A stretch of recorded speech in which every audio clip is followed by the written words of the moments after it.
एक बार की बात है, एक छोटा सा देवदूत धरती पर आया। वह बहुत ही भोला और सरल था। वह धरती पर सब कुछ देखना और सीखना चाहता था। एक दिन वह एक गांव में गया। वहां उसने एक किसान को खेत में काम करते हुए देखा। किसान बहुत मेहनत कर रहा था।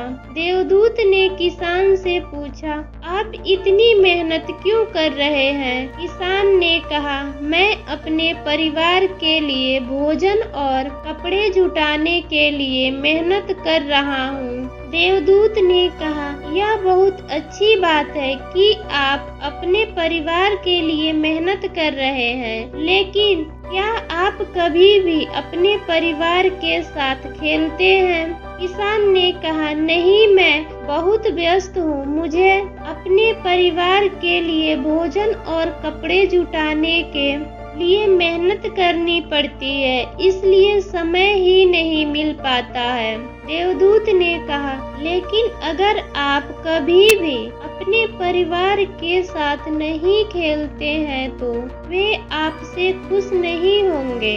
किसान ने कहा, आप सही हैं, मैं अपने परिवार के साथ खेलने का समय निकालूंगा। देवदूत ने किसान को धन्यवाद दिया और आगे बढ़ गया। अगले दिन देवदूत एक स्कूल में गया। वहां उसने एक शिक्षक को बच्चों को पढ़ाते हुए देखा। शिक्षक बहुत मेहनत कर रहा था।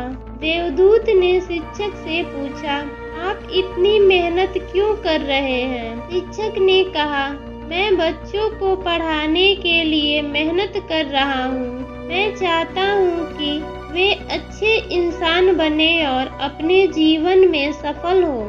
देवदूत ने कहा, यह बहुत अच्छी बात है कि आप बच्चों को पढ़ाने के लिए मेहनत कर रहे हैं, लेकिन क्या आप कभी भी बच्चों के साथ खेलते हैं? शिक्षक ने कहा, नहीं, मैं बहुत व्यस्त हूँ। मुझे बच्चों को पढ़ाने के लिए मेहनत करनी पड़ती है, इसलिए समय ही नहीं मिल पाता है।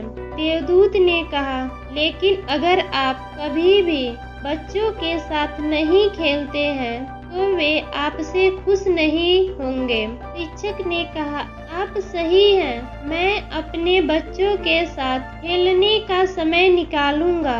देवदूत ने शिक्षक को धन्यवाद दिया और आगे बढ़ गया। देवदूत ने गांव और स्कूल में और भी लोगों को देखा। वह हर किसी से पूछता था कि वे क्यों मेहनत कर रहे हैं। हर कोई अपने परिवार के लिए या अपने जीवन में सफल होने के लिए मेहनत कर रहा था। देवदूत को समझ में आ गया कि लोग मेहनत इसीलिए करते हैं क्योंकि वे अपने परिवार से प्यार करते हैं और अपने जीवन में सफल होना चाहते हैं। लेकिन देवदूत को यह भी समझ में आया कि लोगों को अपने परिवार के साथ खेलने और आनंद लेने का भी समय निकालना चाहिए।